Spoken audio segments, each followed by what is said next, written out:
అవకాశాలు రాకపోవడానికి కారణం మీ కులం అని అంటే ఉండొచ్చు, మేబీ ఇప్పుడు అది ఎప్పుడన్నా ఫేస్ చేసి చేస్తుంటాం కదా, ఏం మీ బ్రాహ్మణ్ వాళ్ళకి ఎక్కువ ఓట్లు లేవు కదా అని అంటారు.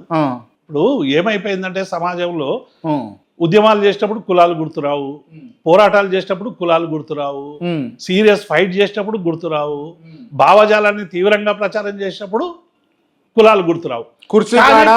పదవులు ఇచ్చేటప్పుడు సహజంగానే రాజకీయ పార్టీలల్లో అన్ని వర్గాల నుండి ఒత్తిడి ఉంటుంది కాబట్టి కులంకు సంబంధించినటువంటి ప్రస్తావన వస్తుంది. చాలా మంది నాకు బీఆర్ఎస్ లో కూడా ఉన్నది, అంతటి ఉంటుంది. బీఆర్ఎస్ అతీతమా ఏమన్నా, అదేమన్నా communist party, socialist party? BRS party అనేటువంటిది ఒక రాజకీయ పార్టీ. బీఆర్ఎస్ లో కూడా అన్ని కులాలకు సంబంధించిన సమీకరణలు ఉంటాయి, అన్ని వర్గాల ఒత్తిడి ఉంటుంది. ఆ వర్గాల ఒత్తిడిని తట్టుకొని ముందుకు పోవాలంటే రకరకాలుగా అన్ని రాజకీయ పార్టీలు అవలంబించారంటే మా పార్టీ కూడా అవలంబించాలి. Right, okay. ఈ పర్సనల్ విషయాలు కాసేపు మనం పక్కన పెట్టి మనము పార్టీ అంశాల మీద మాట్లాడదాము. బీఆర్ఎస్ పార్టీలో చిచ్చులు మొదలైనవి, ఇంటర్నల్ కుమ్ములాటలు అవుతున్నాయి అని అంటే ఇప్పుడు క్రాంతి అవుతున్నాయి అయితే లేవు, ఒకటి చెప్పండి. మా మొత్తం బీఆర్ఎస్ పార్టీలో కేసీఆర్ గారు నాయకుడు, కేసీఆర్ గారు సుప్రీం, కేసీఆర్ గారి మాటే వేదం. కేసీఆర్ ఉండగా ఇంకొక నాయకుడు అనేటువంటి ప్రస్తావన నేను లేదు. మరి ముఖ్యమంత్రి గారు ఇప్పుడున్నటువంటి మన రాష్ట్ర ముఖ్యమంత్రి గారు కావాలని ఆ పెద్ద ఆయనను కథం చేద్దామని చూస్తున్నారు అని ఒక వర్డ్ వదిలేసిండు ఆయన. ఇప్పుడు రేవంత్ రెడ్డి మాటలకు మనం శాంటిటీ తీసుకుంటే ఎట్లా క్రాంతి? అంటే ఆయన ఒక ముఖ్యమంత్రిగా మాట్లాడుతున్నాడు, శాంటిటీ అవసరం లేదు అని అంటే ఎట్లా? మీ టీవీ ద్వారా నేను చెప్తున్నా, ఆయనకు మా పార్టీలో ఏదో కుట్ర జరుగుతున్నట్టు అనుమానం ఉంది. సొమోటోగా కేసు బుక్ చేసి ఎంక్వైరీ చేయమని, ఆయన ఎవరు చంపుతున్నారో మాకు కూడా తెలుస్తుంది కదా. అట్లా ఉంటుందా క్రాంతి?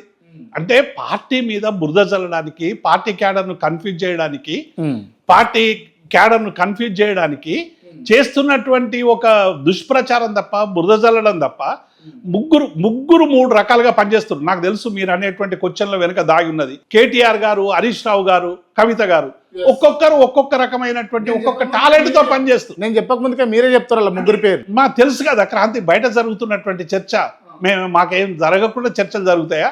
డెఫినెట్గా ఇవాళ ఏమనుకుంటారంటే కేటీఆర్ ముఖ్యమంత్రి అయిదాం అనుకుంటుండు, హరీష్ ముఖ్యమంత్రి అయిదాం అనుకుంటుండు, కవిత ముఖ్యమంత్రి అయిదాం అనుకుంటుందని ప్రచారం చేస్తున్నారు, దుష్ప్రచారం చేస్తున్నారు. కేసీఆర్ ఉండగా, కేటీఆర్ ఎప్పుడైనా ఎక్కడైనా ఒక మాట అన్నాడో చెప్పండి?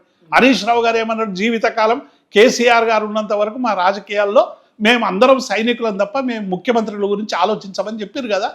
ఈ ఎన్నిసార్లు వాళ్ళు టెస్టులు చేసుకోవాలి, ఎన్నిసార్లు పరీక్షలకు గురి కావాలి కేటీఆర్ కానీ, హరీష్ కానీ, కవిత కానీ? ఓకే ఓకే ఓకే ఇప్పుడు మీకు హరీష్ రావు ముఖ్యమంత్రి అయితేనే మీరు సంతృప్తిగా ఉంటారా ఉండరా? అది ఎవరైనా సంతృప్తిగా ఉంటారా ఉండరా? డెఫినెట్గా ఉంటాం. ఎందుకున్నాం?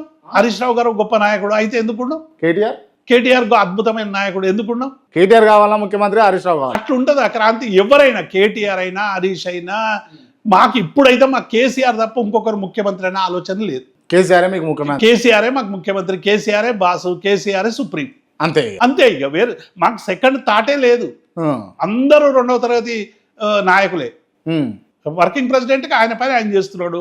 హరీష్ రావు గారు ఒక పార్టీ నాయకుడికి ఆయన నిరంతరం అటు శాసనసభలో కానీ, క్షేత్రస్థాయిలో కానీ ఇలా party A grade leader KCR, A B grade కానీ, సి గ్రేడ్ కానీ, తర్వాత వేరే లీడర్లే. అంతే కదా. మా దానిలో ముఖ్యమైన నాయకుడు కేసీఆర్ గారు, మా పార్టీ చీఫ్ కేసీఆర్ గారు. మిగతా రెండవ వరుసలో మా ముఖ్యమైనటువంటి నాయకులు హరీష్ రావు కానీ, కేటీఆర్ కానీ, మిగతా నాయకులు వస్తారు.